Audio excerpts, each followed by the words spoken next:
Hi friends. On Tuesday night, my husband turned to me and apologized for the day I was about to have. He had just found out about the shooting in Atlanta that killed 8 people, including 6 working-class Asian women. I had known about the shooting for about an hour already, but I wasn't ready to talk about it yet. Honestly, I still don't think I'm ready to talk about it, but talk about it I must. You see, I work at an Asian advocacy group, which meant that on Wednesday, I had to be ready to talk about the shooting. I am grieving and angry, but I also have work to do to help my community get through this. Now I am here. It is the weekend after the shooting, and I have options for how I could talk about this with you.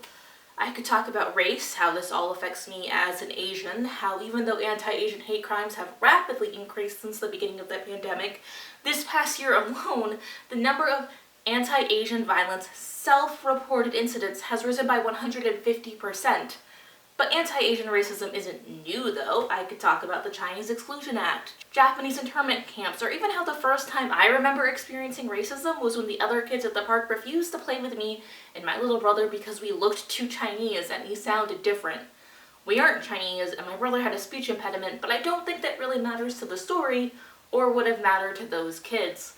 I could talk about gender and how this affects me as someone who was assigned female at birth, how violence against women is nothing new, how estimates published by the World Health Organization indicates that globally, 1 in 3 women worldwide have been subjected to either physical and/or sexual, intimate partner violence or non-partner sexual violence in their lifetime. I could point out that this violence against women is entirely preventable. I could bring up the time a man who was 10 years my senior brought me into a conversation with a teenage boy who would later rape someone I knew, and they were talking about whether or not it is the responsibility of men to protect women, all while dancing around the fact that women most often need protection from men. How misogyny has shaped all of our lives to the point that we are afraid to name what we are actually talking about. I could talk about class. I could remind everyone that it doesn't matter if we're Asian, white, black, or brown, we all just want to get home safely to our families. That these Asian women were murdered at work while trying to earn a living during a pandemic. That Asian Americans experience a higher poverty rate than non-Hispanic whites, and income inequality in the United States is greatest among Asian Americans. If I talked about class, I would talk about growing up in poverty and how we didn't always have enough food to feed all of us.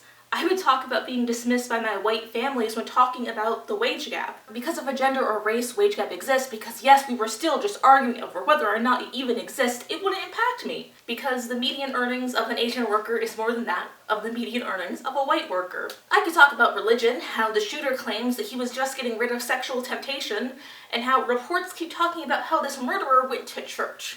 I could talk about how I went to church too, and I was taught to be submissive, that sex is a duty and not a source of pleasure, how my body would be an outlet for my husband one day, so he wouldn't sexually sin on his own or with somebody else because my body would be enough. I was taught to cover up to prevent sexual sin of men when the men around me constantly ignored sexual crime, including within our own congregation, and blamed the victims of those crimes for not doing enough to say no or for not doing enough to not tempt the perpetrators of these crimes. I could talk about what happened in any of these contexts. I could probably talk about more government, policing, immigration, gun laws. I could even go in further on talking about race, gender, class, or religion. I know these subjects well, but none of them would be right, and also all of them are right. There isn't just one cause to what happened or one community of people hurting as a result of what happened. It isn't just one thing or another. It isn't just racism or misogyny. It's both. It's all of these things that I have to live with all of the time, and nothing I say will be enough. It won't be enough to make this make sense, or to bring the victims back, or make any of this remotely okay, or make me okay. I'm not okay.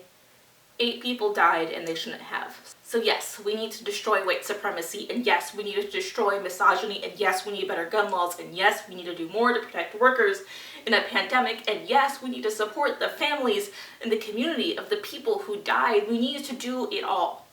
Because 8 people died, and they shouldn't have.